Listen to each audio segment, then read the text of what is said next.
నమస్కారం అందరికీ. వారు మనతో పాటు మన స్టూడియోలో ఉన్నారు బాల త్రిపుర సుందరి ఉపాసకులు, celebrity astrologer and life coach అయిన ఆర్బి సుధా గారు. మరి డిసెంబర్ వచ్చేసిందంటే అందరం జనవరి కోసం వెయిట్ చేస్తూ ఉంటాము. జనవరి అంటే న్యూ ఇయర్, న్యూ ఫీలింగ్స్. కాబట్టి ఈ జనవరి నెలలో ద్వాదశ రాశుల వారికి ఎలా ఉంది, ద్వాదశ రాశులు తెలుసుకునే ముందు అసలు గ్రహస్థితులు ఎలా ఉన్నాయో మనం మేడం గారు తెలుసుకుందాం. పదండి మేడం. మనం ఆల్మోస్ట్ ఇయర్ ఎండింగ్ వచ్చేసాము అంటే జనవరి, అందరూ న్యూ ఇయర్ ఫలితాలు అంటే ఫస్ట్ జనవరితోనే స్టార్ట్ చేస్తాం కాబట్టి జనవరి గురించి అందరూ చాలా ఎక్సైటెడ్ గా ఉన్నారు. ముందుగా రాశిఫలాలకి వెళ్లే ముందు అసలు జనవరిలో ఏ ప్లానెట్స్ ఎలాంటి పొజిషన్స్ లో ఉన్నాయో ఒకసారి వివరించండి. నువ్వు గోచారం అడుగుతున్నావు, కరెక్టే. మనం ఎప్పుడు రాశి ఫలితాలు మాట్లాడుకున్నా గోచారం మాట్లాడుకుంటాము. ఫస్ట్ ఎప్పటికైనా ఏంటంటే మనం మేజర్ ప్లానెట్స్ గురించి మాట్లాడుకుంటాము. రాహుతో మొదలెడుతున్నాను నేను. సో రాహు ఏమో మీనంలో ఉన్నారు, కేతు ఏమో మనకి కన్యలో ఉన్నారు. అలాగే ఏంటంటే అన్నిటికన్నా బెనిఫిట్ గ్రహం మనకి గురు గ్రహం. గురు ఏమో మనకి వృషభంలో ఉన్నారు, కానీ రిట్రోగ్రేడ్ అంటే ఏంటి వక్రించి ఉన్నారు అన్నమాట.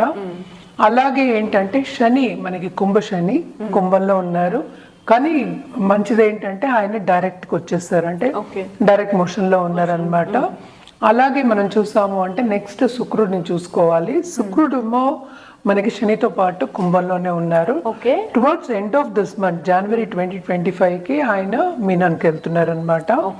అలాగే ఏంటంటే మనం మార్స్ గురించి మాట్లాడుకుని మనం చాలా ఎపిసోడ్స్ కూడా చేసాము. మార్స్ ఏంటంటే మన కుజుడు ఏంటంటే ముందుకి వెనక్కి వెళ్తున్నారు.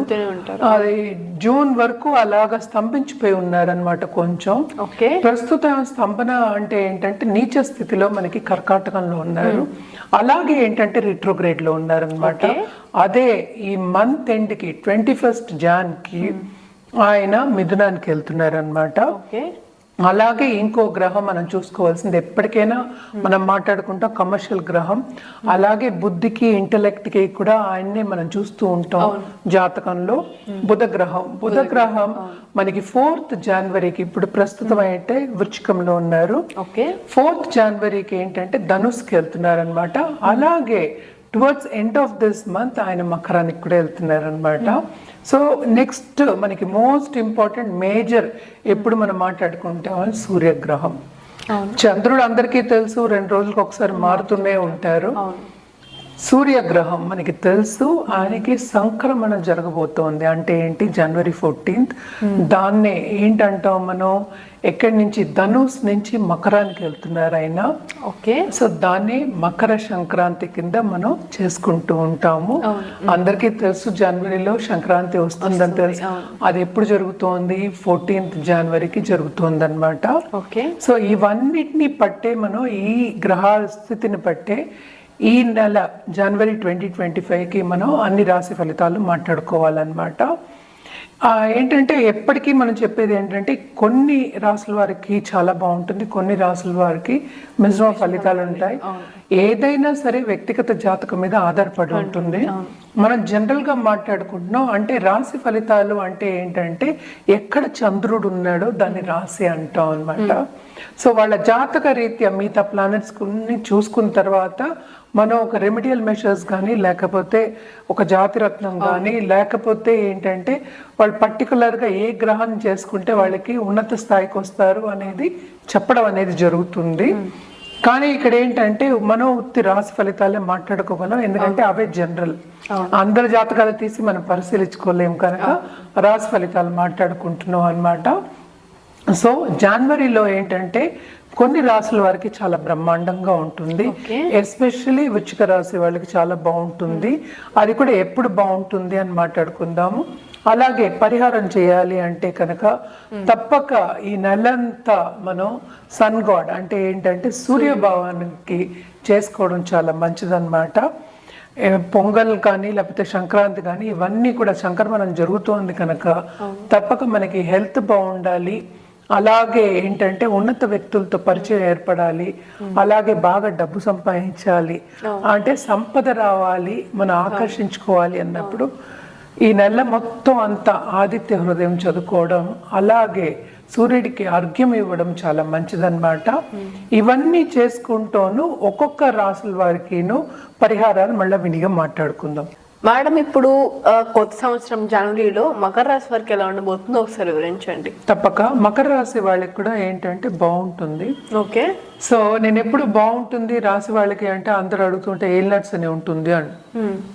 ఏల్నట్స్ అని ప్రభావం ఎక్కడికి వెళ్తుంది? ఏల్నట్స్ అని అక్కడే ఉంటుంది, మనం ఏం చేయలేము దానికి. కానీ ఏంటంటే ఇక్కడ మనకి సెకండ్ హౌస్ లో వీనస్ శని కలయిక అనేది జరిగిందనమాట. అలాగే మనం చూసాము అంటే 10th లార్డ్ కలయిక శనితో పాటు సెకండ్ హౌస్ లో జరుగుతోంది. సో తప్పక ఏంటంటే కెరియర్లో వీళ్ళకి చాలా బాగుంటుంది. అంటే ఏంటి, మనం అనుకున్న దానికన్నా ఎక్కువ అంటే ఏంటంటే వాళ్ళ స్టేటస్ సింబల్ అంటూ ఉంటాము. At the same time bosses కానీ సూపర్ బాసెస్ కానీ తప్పక వీళ్ళ హెల్ప్ తీసుకుని అలాగే వాళ్ళ కంట్లో పడడం కానీ లేకపోతే పైకి రావడం కానీ వాళ్ళ మన్నన పొందడం కానీ అందరూ ఏంటంటే అప్రిషియేట్ చేయడం కానీ జరగడం అనేది జరుగుతుందన్నమాట. ఎప్పటికైనా ఏంటంటే ఏలినాట్స్ అని వెళ్ళేప్పుడు ఎప్పటికైనా మంచి చేస్తే వెళ్తుంది. సో అందరూ చాలా మట్టుకు భయపడుతూ ఉంటారు ఏలినాట్స్ అని. ఇప్పుడు ఏంటంటే శని కూడా మనకి ఈ ఇయర్ మూవ్ అవుతున్నారు అనమాట. ఇంకో 2-3 నెలలే ఉంది. సో ఏంటంటే దీంట్లో ఏంటంటే మళ్ళీ సన్ వస్తున్నాడు మనకి. సన్ ఏంటంటే 8th లార్డ్ అయ్యాడు అనమాట. 8th లార్డ్ అయినప్పటికీ ప్రాపర్టీ ఇష్యూస్లో కొన్ని విషయాల్లో ప్రాబ్లమ్స్ ఉంటాయి ప్రాపర్టీ ఇష్యూస్లో. సో కొంచెం జాగ్రత్తగా ఉండాలి. అలాగే లీగల్ ఇష్యూస్ రాకుండా చూసుకోవాలి. అదొకటి కాకుండాను మనకి మార్స్ కుజుడేమో నీచపడున్నాడు, 7th హౌస్లో ఉన్నాడు. సో తప్పక ఏంటంటే కాంపిటీటర్స్ బాగా పైకి వస్తారు బిజినెస్ పీపుల్కి నేను చెప్పేది. అలాగే స్టాక్ మార్కెట్ ట్రేడింగ్ కానీ ఫైనాన్షియల్ మార్కెట్లో ఉన్న వాళ్ళు కానీ ఫైనాన్షియల్ ఇన్స్ట్రుమెంట్స్లో ఉన్న వాళ్ళు కానీ అలాగే కమిషన్ బిజినెస్లో ఉన్న వాళ్ళకి కానీ కొంతవరకు మైనసెస్ వచ్చే ఛాన్సెస్ ఎక్కువ కనిపిస్తున్నాయి. అందుకనే మిశ్రమ ఫలితాలు అన్నాను. మనం మాట్లాడుకునేది ఎప్పుడు ఏంటంటే ఇన్ కంపారిజన్ మాట్లాడుకుంటాం కనుక ఈ నెల బాగుంటుంది బెటర్ అవుతుంది అని చెప్తున్నాను అనమాట. శ్రమ పడడం అనేది కామన్, ఖర్చు అనేది కామన్. అలాగే ఏంటంటే ఇంటర్పర్సనల్ రిలేషన్షిప్లో కొన్ని ప్రాబ్లమ్స్ రావడం అనేది కామన్. ఇవన్నీ ఏంటంటే ఏలినాట్స్ అని ప్రభావాలు. కానీ ఏంటంటే ఇప్పుడు వీనస్ ఏమో 10th లార్డ్ ఏమో సెకండ్ హౌస్ లో శనితో పాటు ఉన్నాడు. ఈ రాశికి కూడా అధిపతి శని సెకండ్ హౌస్ లో ఉంటే తప్పక లక్ అనేది ఫేవర్ అవుతుంది, ఫైనాన్షియల్ స్టెబిలిటీ ఉంటుంది, సడన్ గా డబ్బు వచ్చే ఛాన్సెస్ ఎక్కువ కనిపిస్తున్నాయి. అలాగే 3rd రాహు ఉన్నప్పుడు ఏంటంటే క్రియేటివిటీ అనేది ఇంక్రీజ్ అవుతుంది. ఎస్పెషలీ ఈ రాశిలో ఉన్న ఆర్టిస్ట్ కానీ లేకపోతే ఇప్పుడు యూట్యూబ్ రంగంలో ఉన్న వాళ్ళకి కానీ ఆన్లైన్ రంగంలో ఉన్న వాళ్ళకి కానీ తప్పక లాభం అనేది చేకూరుతుంది. ఎందుకంటే శని ఏంటంటే శ్రమ పెడతాడు, సడన్ గా దానికి ఫలితం అనేది ఇస్తాడు.